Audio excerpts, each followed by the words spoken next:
Good evening, Dr. Gaurav sir. We are on live. Good evening. नमस्कार, मैं हूं अवधेश यादव। स्वागत करता हूं आपका कानपुर के सबसे चहेते पेज कानपुर यूपी और मेरे अपने पेज चाय पर चर्चा पेज पर। आज हमारे साथ जुड़े हैं doctor Gaurav Singh, MBBS, MS, gold medalist AIIMS एवं सफदरगंज हॉस्पिटल न्यू दिल्ली से। Dr. Gaurav sir is a highly qualified and experienced orthopedic surgeon. He is a very gentle doctor who listen every minute details of the patient's problem and address this problem. Dr. Gaurav sir, consultant orthopedic and joint replacement surgeon वेल्सन Medicity Lucknow. तो sir स्वागत है आपका चाय पे चर्चा page और कानपुर के UP page पर। बहुत बहुत धन्यवाद आपका। मेरे लिए बहुत ही सौभाग्य ऑनरेबल बात है कि मैं आपके साथ इस डिस्कशन में पार्ट ले रहा हूँ। चलिए, thank you so much sir. आपका ग्रीन सिग्नल हो तो हम लोग आगे जो क्वेश्चन आंसर का सेशन है उसको शुरू करें। हाँ बिल्कुल, हम आगे बढ़ सकते हैं। सर जो पहला सवाल आता है, चूंकि बात यहाँ हम लोग ऑर्थोपेडिक की कर रहे हैं, तो जो पहला सवाल आ जाता है हमारे पास वो आता है कि जो घुटने का दर्द है या जो नी का पेन है उसके कई कारण हो सकते हैं। वृद्धावस्था में घुटने का दर्द एक पीड़ा होती है, लोग चल नहीं सकते हैं। क्या ये हमारे जीवन शैली के बदलाव के कारण हो रहा है? हाँ जी, अगर आसान शब्दों में कहें तो ये दिक्कत जो हमें आजकल लोगों में बहुत कॉमन है, खासतौर पे हम भारतीयों के अंदर ही कॉमन धीरे धीरे बढ़ती जा रही है समस्या। इसका बहुत हद तक जो हम कह सकते हैं थोड़ा सा माइक ऊपर कर लें, थोड़ा सा माइक ऊपर कर लें। ओके जी हाँ, तो मैंने कहा कि जैसे हमारे देश में इस समय ये समस्या बहुत बढ़ती जा रही है, शायद पहले इतनी नहीं होती थी जितनी अब होने लगी है। तो आप देख सकते हैं कि हमारे देश में भी जो ये लाइफस्टाइल मॉडिफिकेशंस हुए हैं धीरे धीरे बाहर के देशों को देखते हुए, बिल्कुल उसकी वजह से जो है इसका असर जो है इन बीमारियों के ऊपर भी पड़ा हुआ है। जनरली होता क्या है कि एज के साथ एक ऑस्टियोआर्थराइटिस जो है वो सबको होना है, मुझे भी होना है, आपको भी होना है, सबको होना है, क्योंकि वो एक नॉर्मल एजिंग प्रोसेस है। लेकिन क्योंकि हमारी जीवन शैली में बदलाव हो गया है, आजकल हम लोग नियमित रूप से व्यायाम नहीं करते, एक्सरसाइजेस नहीं करते, खाने में भी हमारा देखा जाए तो काफ़ी हद तक चेंजेस हो गए हैं, जो लाइफस्टाइल्स है, हमारी एक्टिविटी बहुत कम हो गई है, साथ में हमारा बैठने का तरीका और जो हमारे चाल फेर का तरीका भी है वो भी काफ़ी बदल गया है। इस वजह से जो है धीरे धीरे करके जो बीमारियां हमारे देश में पहले बहुत लेट होती थी, हमारे लोगों के बीच में बहुत देर एज में आती थी, आजकल वो हम देख रहे हैं कि बहुत अर्ली एज में भी आ रही है और बहुत सारे लोग इस समस्या से पीड़ित हैं।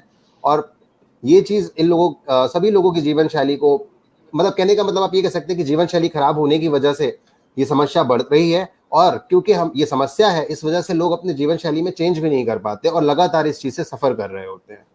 तो कहीं ना कहीं पूरे तौर पे देखा जाए तो अगर हम अपने जीवन शैली को सुधार लेते हैं तो इस समस्या से बचा जा सकता है और बहुत हद तक इससे दूर रहा जा सकता है। और साथ के साथ अगर ये हो भी जाता है तो हम अपनी लाइफस्टाइल को मॉडिफाई करके इसके इफेक्ट को कम भी कर सकते हैं। बिल्कुल सर। जो दूसरा सवाल आता है, आज ही हमारे एक मिलने वाले उन्होंने एक सवाल पूछा है, जब आपको देख रहे थे कि आप लाइव पर है तो उन्होंने एक सवाल पूछा है कि क्या कम उम्र में घुटने का दर्द जो है वो भी हो सकता है। एक युवा हमारे साथ हमारे मित्र हैं जिनकी उम्र केवल 30 या 32 साल है। जब वो सीढ़ियां चढ़ते हैं तो उनमें घुटनों में बड़ा दर्द हो जाता है। तो उनका ये सवाल है, क्या इनको दिखाना आवश्यक हो जाता है या कुछ इसमें बदलाव की जरूरत है? देखिए, अगर सबसे पहली चीज तो क्योंकि उन्हें उम्र बहुत कम है, जनरली जो इस उम्र में जो घुटनों का दर्द होता है वो कई कारणों से हो सकता है। अगर उन्हें ये नियमित रूप से रह रहा है और सीढ़ियां चढ़ने उतरने में उन्हें बहुत ज़्यादा समस्या हो रही है, तो ऑब्वियसली उनको एक बार पहले किसी डॉक्टर को, किसी ऑर्थोपेडिक सर्जन को दिखा लेना चाहिए, जिससे अगर कोई खास समस्या है तो उसका सही समय पे डायग्नोसिस बनकर उसका सॉल्यूशन किया जा सके। अब अगर हम बात करते हैं कि कम उम्र की उम्र में भी, जैसे कि 30 साल की एज में भी जो है ये समस्या हो रही है उन्हें, तो इसका क्या कारण हो सकता है? देखिए, इस एज में सबसे पहली चीज तो ये है कि जो आर्थराइटिस की समस्या है, आर्थराइटिस हम सोचते हैं कि सिर्फ ऑस्टियोआर्थराइटिस होती है। ऑस्टियोआर्थराइटिस सबसे कॉमन कॉज है इस तरह की समस्या होने का, लेकिन इसके अलावा अन्य तरह की भी आर्थराइटिस होती हैं जिनको हम इन्फ्लेमेटरी आर्थराइटिस कहते हैं, जिसके अंदर कई तरह की हमारी आर्थराइटिस होती हैं, जैसे कि रूमेटॉइड आर्थराइटिस या फिर गाउट की बीमारी, या इसके अलावा अदर कुछ और रिएक्टिव आर्थराइटिस, इन्फेक्शियस आर्थराइटिस। इनकी वजह से भी जो है कभी कभी यंग लोगों में समस्या आ सकती है। और जनरली ये जो ग्रुप ऑफ आर्थराइटिस होता है ये जनरली कम उम्र के लोगों में ही पाया जाता है। इसका ऑनसेट जनरली देखा जाए तो 20s में शुरू हो जाता है और 30s 40s तक ये अपने पीक पर आ जाते हैं। इसके अलावा अगर हम बात करें आर्थराइटिस के अलावा क्या प्रॉब्लम हो सकती है, हो सकता है कभी उनको कोई चोट लगी हो, जिसको हम लोग क्या होते हैं लाइफस्टाइल की वजह से, जैसे नॉर्मली हम स्पोर्ट्स वगैरह खेलते हैं या फिर कोई छोटा मोटा एक्सीडेंट ही होता है, घुटनों वगैरह में चोट लग गई या एड़ी में कोई चोट लग गई, और हम लोग जनरली क्या करते हैं कि डॉक्टर के पास नहीं जाते हैं और थोड़ा बहुत ट्रीटमेंट उपचार घर पे ही कर लेते हैं और इग्नोर कर देते हैं। हो सकता है कि उस समय वो समस्या बहुत छोटी रही होगी, पर क्योंकि हमारा शरीर है एक मशीन की तरह है, हम इसे लगातार चला रहे हैं, तो धीरे धीरे वो समस्या जो है जो उस समय बहुत छोटी थी वो धीरे धीरे बढ़ती चली जाती है और फिर एक ऐसे स्टेज पे पहुंच जाती है कि वो आपको कंटिन्यूअसली प्रॉब्लम करती रहती है। तो इसलिए कभी भी आपको कोई छोटी मोटी चोट लगती है, खासतौर पे ये यंग जनरेशन में सबके साथ बहुत कॉमन है, क्योंकि हम लोग बाहर निकलते हैं, बाइक से कभी गिरे, पैर मुड़ गया हमारा, या फिर जो है खेलते हुए या कहीं सीढ़ी वीढ़ी पे चढ़ रहे हैं, हमारा पैर जो है कहीं दीवार के साथ टकरा गया, बेड के साथ टकरा गया, और हम लोग बस एक नॉर्मल ट्रीटमेंट लेके उसको इग्नोर कर देते हैं। तो इस तरह की सिचुएशन में अगर ये समस्या 5 से 7 दिन से ज्यादा रहती है, लगातार दवाइयां लेने से, रेस्ट लेने से आराम नहीं होता, तो मेरी एडवाइस यही होगी कि आपको सबसे पहले किसी डॉक्टर को कंसल्ट कर लेना चाहिए। इसके अलावा अगर हम बात करें तो इसके अलावा जैसे अब लाइफस्टाइल की बात करते हैं, जैसे आजकल मॉडर्न जमाना आ गया है, हम सब लोग आउटडोर एक्टिविटीज बहुत कम करते हैं, खासतौर पे यंग जनरेशन जो आजकल अब फोन और लैपटॉप्स पे हो गई है, तो हम लोग आउटडोर गेम्स जो है बहुत कम करते हैं। तो इसकी वजह से जो हमारे लिगामेंट्स हैं, जोड़ों के जो मांसपेशियां हैं, जिनका उतना विकास नहीं हो पाता है, वो कमजोर रह जाती हैं। तो इसकी वजह से भी जो है जनरली जो है जोड़ों में दर्द आना शुरू हो जाता है। इसके अलावा अगर हम बात करें तो खान पान की बात करें तो यंग एज में आजकल क्या हो गया कि फास्ट फूड का कल्चर जो आ गया है, इसकी वजह से हम लोगों के शरीर में जो खासतौर पे हड्डियों के लिए जैसे calcium, vitamin D, vitamin A वगैरह की जो जरूरत होती है, वो हमारे एक नॉर्मल खान पान से अब पूरी नहीं हो पाती है। हमारी लाइफस्टाइल भी ऐसी हो गई है कि हम लोग अब धूप में बाहर ज्यादा टहलते नहीं है, घूमते नहीं है, तो इस वजह से इन चीजों की कमी हो जाती है। तो इसकी वजह से भी लगातार जोड़ों का दर्द बना रहता है। तो ये कुछ कारण हो सकते हैं यंग एज में जो है किसी को घुटने के दर्द या जोड़ों का दर्द होने के। तो इसमें जरूरी ये है कि सबसे पहले अगर दर्द शुरू हो तो आप इसको एडिक्वेट रेस्ट और घरेलू उपचार करके कोशिश करें। अगर ये नहीं ठीक होता है तो तुरंत डॉक्टर को कंसल्ट करें। बहुत ही अच्छी जानकारी दी सर आपने। सर एक और सवाल आ जाता है जी, सर एक और सवाल आ जाता है कि आजकल मानसिक तनाव लोगों में जल्दी हो जाता है, थोड़ी सी टेंशन हुई, थोड़ा सा सिर दर्द हुआ या मानसिक तनाव हुआ तो फिर कमर का दर्द और फिर घुटनों में पैरों का दर्द, क्या वजह हो सकती है? देखिए, स्ट्रेस एक बहुत इम्पोर्टेंट, मतलब आज की डेट में बहुत सबको ही स्ट्रेस होने लग गया है। मुझे, आपको, हर कोई इंसान कभी ना कभी किसी ना किसी लाइफ टाइम में स्ट्रेस से जूझ रहा होता है। स्ट्रेस ना सिर्फ हमारे स्ट्रेस की वजह से जो प्रभाव है स्ट्रेस का हमारे शरीर के हर हिस्से पे पड़ता है, चाहे आप उसे मानसिक तौर पे ले ले या उसको फिजिकली शारीरिक तौर पर ले ले। तो एक्चुअली क्या होता है, स्ट्रेस की वजह से जैसे हमारे शरीर में कॉमनली जो है बैक पेन होने की समस्या बहुत ज्यादा हो जाती है, सबको बहुत कम है। खास तौर पे आप देखेंगे तो जो महिलाएं होती हैं 30s 40s की एज ग्रुप में, उनमें बैक पेन की समस्या बहुत कॉमन है। और इसका बहुत हद तक जो कारण है, काफी 50-60% लोगों के अंदर तो कोई कारण निकलता है, बाकी 40 से 50% लोगों के अंदर कोई कारण नहीं होता। वो जस्ट उनकी घरेलू दिनचर्या, घरेलू जो उनके लाइफस्टाइल है और जो ये स्ट्रेस है उसकी वजह से ही होता है। तो स्ट्रेस जैसे हम देखते हैं बॉडी की रिकवरी के लिए, बॉडी की फॉर्मेशन के लिए, जोड़ों की या हड्डियों की फॉर्मेशन और उसकी रिकवरी के लिए सबसे ज्यादा जरूरी होता है हमारा खान पान, प्रॉपर एक्सरसाइज, एंड तीसरी चीज जो सबसे जरूरी होती है एक स्लीप। क्योंकि ये 3 चीजें ही जब आप एडिक्वेटली उसको पा पाते हैं तो आपका शरीर रिकवर कर पाता है, क्योंकि शरीर के अंदर लगातार बनने और टूटने की प्रक्रिया चल रही है।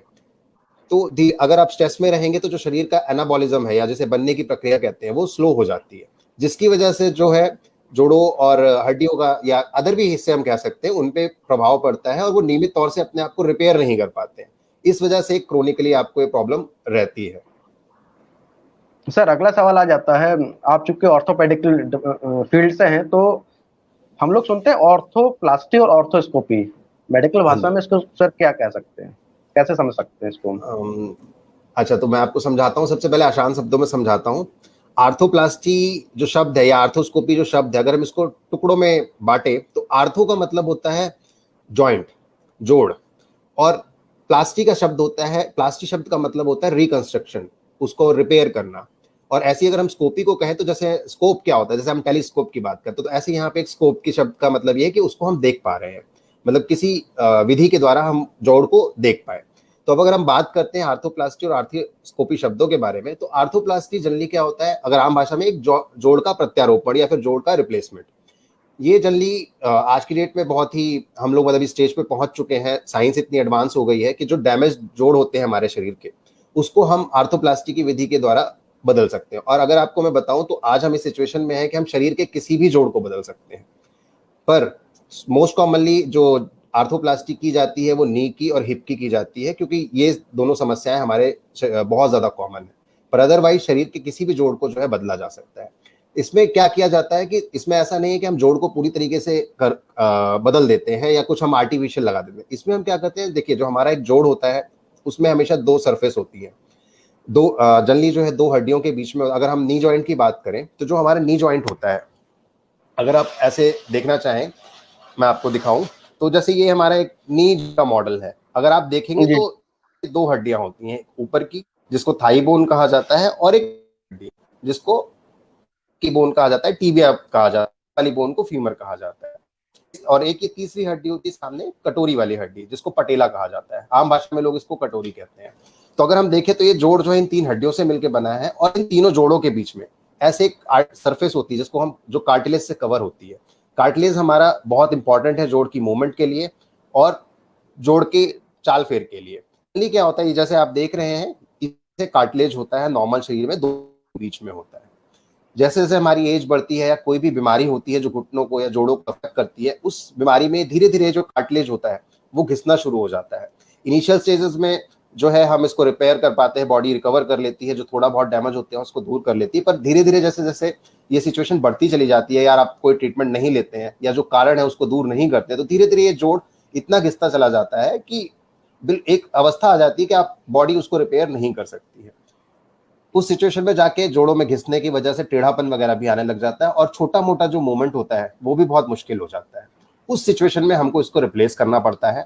और उस सिचुएशन में भी हम ऐसा नहीं है कि पूरे के पूरे जोड़ को बदलते हैं, रेस्ट ऑफ द चीजें अपनी जगह पे रहती हैं। ये जो कार्टिलेज हमारा घिस जाता है या खराब हो जाता है, इसको हम ऑपरेशन करके जो है इसको साफ करते हैं, यहाँ से जो भी खराब कार्टिलेज होता है उसको हटाते हैं, और इस कार्टिलेज की जगह पे हम यहाँ पर मेटल और कुछ स्पेशल पॉलीमर्स आते हैं, उनके द्वारा जो है इसको रिप्लेस करते हैं।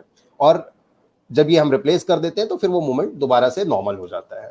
ये तो होता है हमारा, हाँ, दोबारा नॉर्मल हो जाता है। तो आर्थोप्लास्टिक बहुत ही कारगर इलाज है। अगर आप एंड स्टेज ऑफ आर्थराइटिस पे पहुंच जाते हैं या किसी को बहुत ज्यादा आर्थराइटिस हो जाती है, चलना फिरना दूभर हो जाता है, तो उस सिचुएशन में आर्थोप्लास्टिक बहुत ही अच्छा विकल्प है। अब हम बात करते हैं आर्थोस्कोपी के बारे में। तो आर्थोस्कोपी जो इनिशियल, जैसे हम आज कल आपने सुना होगा एंडोस्कोपी, कोलोनोस्कोपी के बारे में, तो अगर हम आर्थोस्कोपी की बात करें तो इसमें क्या करते हैं, किसी भी जोड़ के अंदर हम दूरबीन के, आजकल हमारे पास इंस्ट्रूमेंट्स हैं, छोटे छोटे कैमरा हैं, टेक्नोलॉजी एडवांस में पहुंच गई कि हमें बड़ा ऑपरेशन करने की जरूरत नहीं पड़ती। हम छोटे से चीरे से, मात्र 1 mm के चीरे से, या समझ लीजिए की होल सर्जरी भी कहा जाता है इसको, तो आप समझ लीजिए वो जो छोटा सा की होल होता है जिसमें हम चाबी फंसाते हैं, उतने छोटे से छेद से हम जॉइंट के अंदर एक कैमरा डालकर जॉइंट की संरचना को देख सकते हैं। कई बार क्या होता है, जैसे यंग एज में या फिर जो खिलाड़ी होते हैं, एथलीट्स होते हैं, उनके अंदर स्पोर्ट्स इंजरीज बहुत कॉमन है। उनमें क्या होता है कि जोड़ पूरा नहीं खराब होता, कुछ छोटा मोटा उसमें दिक्कत होती है, या फिर किसी लिगामेंट की दिक्कत होती है, या फिर कार्टिलेज किसी पर्टिकुलर पॉइंट पे खराब होता है। तो जो आर्थोस्कोप होता है उसमें हम छोटे से चीरे के द्वारा जो है जोड़ के अंदर देखते हैं। साथ में पहली बात तो देखकर हम एक तो ये पता कर सकते हैं कि कितनी समस्या है, कहाँ पे समस्या है। इसके साथ साथ मतलब इसको आप डायग्नोसिस के तौर पे भी यूज करते हैं, और साथ के साथ जो हम इसको ट्रीटमेंट के तौर पे भी यूज कर सकते हैं, लिगामेंट को रिपेयर करने के लिए, जॉइंट के कार्टिलेज को रिपेयर करने के लिए। तो ये दोनों ही विधियां, जैसे आम मैं देखता हूँ, ओपीडी में देखता हूँ, लोगों को बहुत ही वो लगता है कि बहुत बड़ी चीज है, बहुत वो है, पर नहीं, ये आज के डेज में बहुत कॉमन हो चुका है। और दोनों ही प्रोसीजर्स बहुत, अगर सही समय पे जो है इनका उपयोग किया जाए तो जो जोड़ों की समस्या है, जो दिक्कत है, उनसे बचा जा सकता है। जी सर, एक सवाल और आ जाता है, कोविड का वो हमने देखा, पहला फेज देखा, सेकंड फेज देखा। हाँ जी। तो जी, बोन, हड्डियां हैं या हमारा और भी चीजें हैं, क्या इसका इफेक्ट पड़ा हुआ है हमारे शरीर पर, हड्डियों पर, कोरोना का? हाँ जी, एक्चुअली अगर हम बात करें कोरोना, कोरोना एक वायरल डिसीज है, कोरोना वायरस के द्वारा होता है। कोई भी जो वायरल आर्थराइटिस होती है, कोई भी, जैसे आपने डेंगू में भी सुना होगा कि डेंगू के बाद भी जोड़ों का दर्द और मांसपेशियों का दर्द बहुत कॉमन होता है, सेम वे में कोरोना के बाद भी होता क्या है कि जो वो वायरस है, वायरस को शरीर से भगाने के चक्कर में, उसको शरीर से नष्ट करने के चक्कर में हमारा शरीर बहुत सारी एंटीबॉडीज और बहुत सारी प्रतिक्रिया करता है। और वो प्रतिक्रियाओं में जो प्रोड्यूस होते हैं इन्फ्लेमेशन के लिए, जो इन्फ्लेमेटरी मार्कर्स हैं जो प्रोड्यूस होते हैं, वो कहीं ना कहीं हमारे जॉइंट के भी ऊपर असर डालते हैं, क्योंकि वो जॉइंट की संरचना के साथ मैच करते हैं। तो इस सिचुएशन में जॉइंट के अंदर कुछ प्रॉब्लम्स हो सकती हैं, जैसे कि साइनोवाइटिस हो जाती है, जो जोड़ के अंदर आपका फ्लूइड होता है उसकी लाइनिंग की सूजन आ जाती है, इसके वजह से जोड़ में सूजन आ सकती है, जोड़ के कार्टिलेज को भी डैमेज करता है। तो कोविड और साथ के साथ क्योंकि आप लंबे समय तक बेड रेस्ट पे रहेंगे, खान पान में भी चेंज होगा, तो इस वजह से जो हड्डियों की जो मजबूती है वो भी धीरे धीरे कम हो जाती है।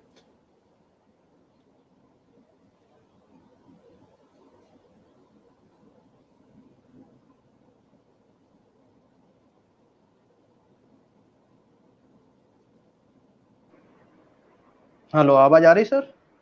हाँ, आ रही है मुझे अभी। हाँ सर, अगला सवाल आ जाता है कि क्या है अर्थराइटिस? अगर ध्यान नहीं दिया गया तो क्या कंडीशंस हॉरिबल हो सकती हैं? हाँ, तो फिर से मैं आपको ये बताता हूँ कि आर्थराइटिस क्या होता है। तो आर्थराइटिस मतलब जोड़, आर्थो मतलब जोड़। तो जोड़ के अंदर जब सूजन आ जाती है, जोड़ के अंदर जब डैमेज होने लगता है, तो उसको हम आर्थराइटिस कह देते हैं। अब ये आर्थराइटिस कई तरह की होती है। सबसे कॉमन जो आर्थराइटिस होती है वो ऑस्टियो आर्थराइटिस होती है, और सबसे ज्यादा घुटनों और कूल्हे के जोड़ को अफेक्ट करती है। अगर आर्थराइटिस क्या होता है, आर्थराइटिस जब किसी को होना शुरू होती है तो इसकी डिफरेंट डिफरेंट स्टेजेस होती हैं, इसके डिफरेंट डिफरेंट ग्रेड्स होते हैं। जनरली इसको 4 ग्रेड्स में बांटा जाता है। जब आर्थराइटिस जब अर्ली स्टेजेस में होती है तो उस समय बॉडी आर्थराइटिस की वजह से जोड़ में जो तकलीफ होनी शुरू होती है, जोड़ में जो डैमेज शुरू होना होता है, अर्ली स्टेज में शरीर उसको रिपेयर करने की कोशिश करता है। पर धीरे धीरे अगर आप सही समय पे ट्रीटमेंट नहीं लेते या किसी भी कारणवश जो है शरीर का प्रतिक्रिया उसको आर्थराइटिस को रिपेयर करने की नहीं कार्य कर पा रही होती है, तो धीरे धीरे वो स्टेज बढ़ती चली जाती है। ऐसे ही करते करते जब एडवांस स्टेज में पहुंच जाता है तो वो सिचुएशन ऐसी होती है कि जो जोड़ का कार्टिलेज होता है, जैसे मैंने आप भी आपको दिखाया था, वो जोड़ का कार्टिलेज इतना डैमेज हो चुका होता है कि शरीर उसको रिपेयर ही नहीं कर सकता। उस सिचुएशन में अगर आप ट्रीटमेंट नहीं लेते हैं, वो सिचुएशन ऐसी हो जाती है कि किसी भी पेशेंट को या किसी भी व्यक्ति को जो इससे सफर कर रहा है उसके लिए थोड़ा सा भी मूवमेंट बहुत मुश्किल हो जाता है। और वो एक ऐसी सिचुएशन होती है कि बिना किसी के ट्रीटमेंट के, बिना किसी तरह का इंटरवेंशन लिए वो उसको ठीक नहीं कर सकता।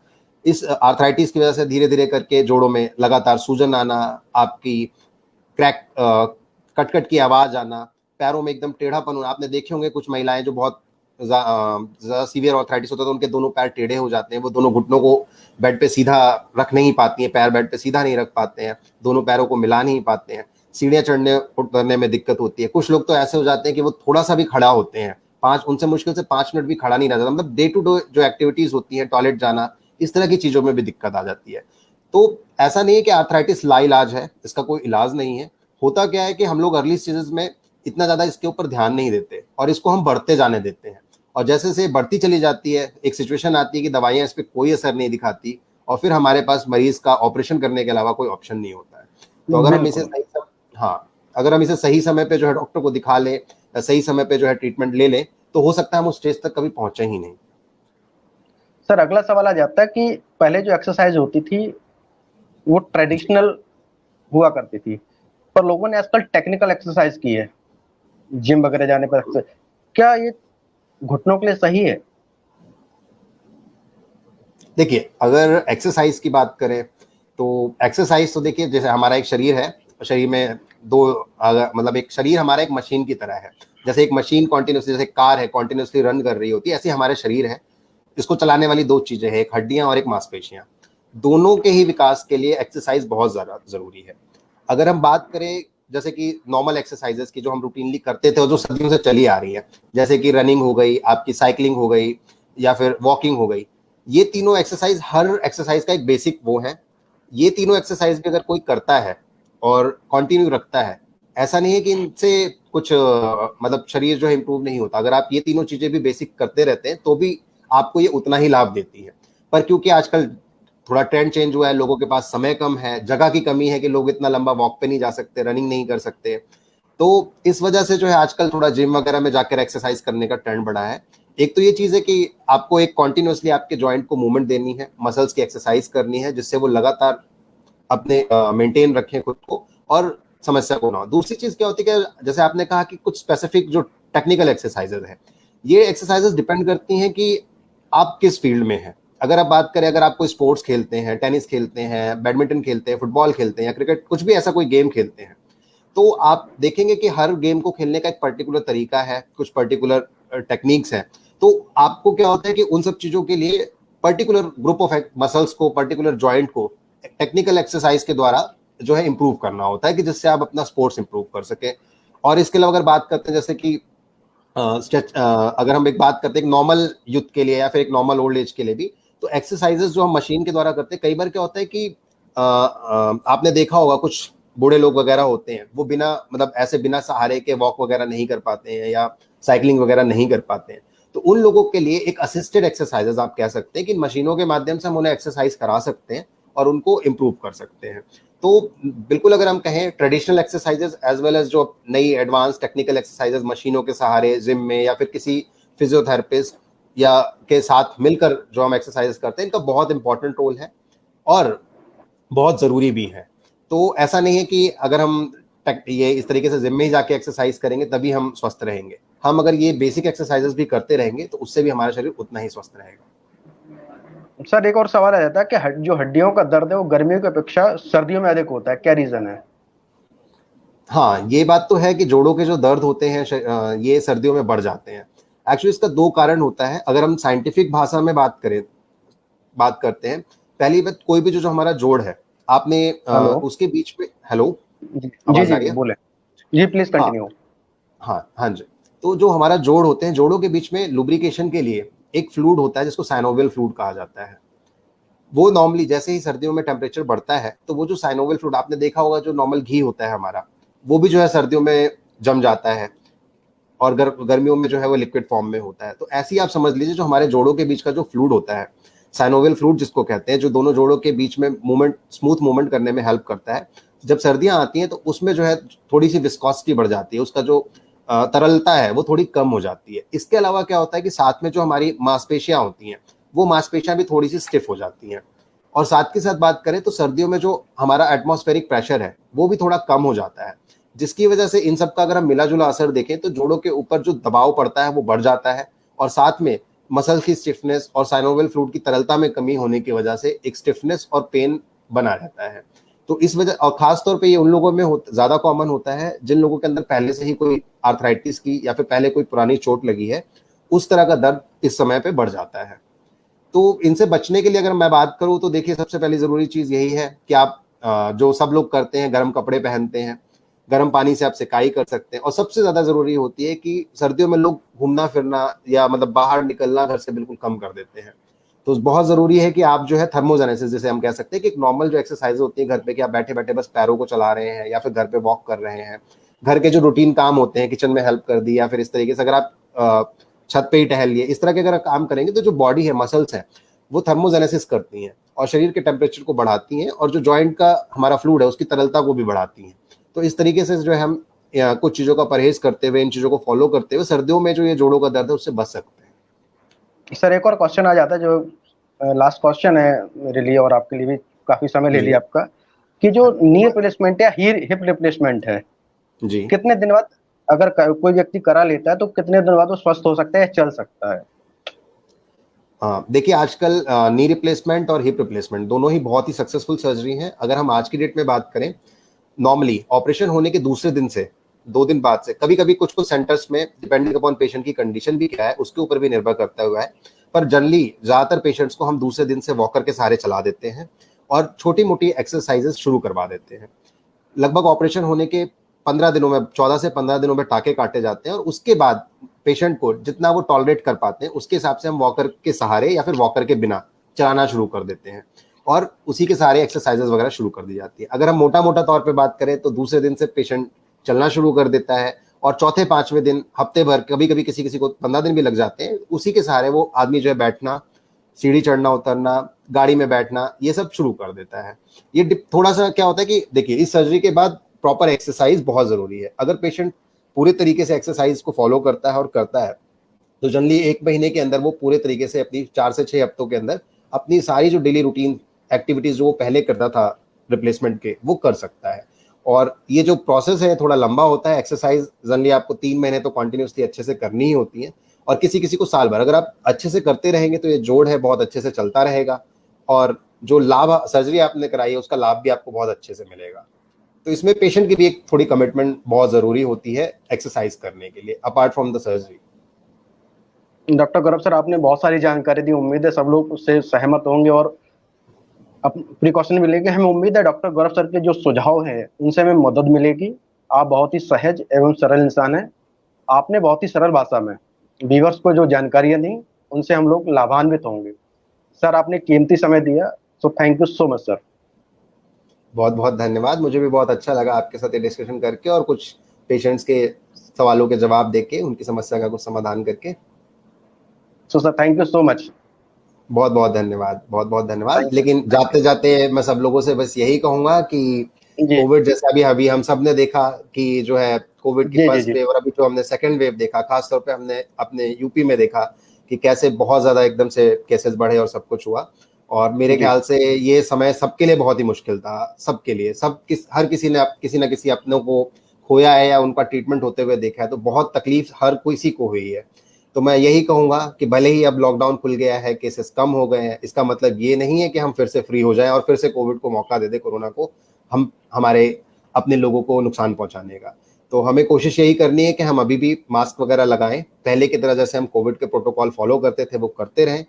और ये जो कोरोना की लड़ाई है, इसमें सबसे ज्यादा जरूरी जो चीज है वो है वैक्सीनेशन। तो हम सबको, जिन लोगों ने लगवा लिया है वो बहुत ही अच्छी बात है, और जिन लोगों ने नहीं लगवाया है मैं उनसे बिल्कुल रिक्वेस्ट करूंगा कि कोरोना वैक्सीन से घबराने की कोई जरूरत नहीं है। बहुत ही कारगर है और ये हमारा इकलौता हथियार है कोरोना से लड़ने में। तो मेरे ख्याल से मैं सबसे यही रिक्वेस्ट करूंगा कि आप सब लोग आगे बढ़िए और जरूर से जरूर वैक्सीनेशन लगवाइए। निश्चित तौर पे कोरोना हारेगा, देश जीतेगा। तो बिल्कुल। थैंक यू सर, आपने बहुत बढ़िया बात की कि वैक्सीनेशन कराएं और इससे ही कोरोना हारेगा और देश जीतेगा। Thank you sir, thank you so धन्यवाद। Much. Thank you, thank you, thank you.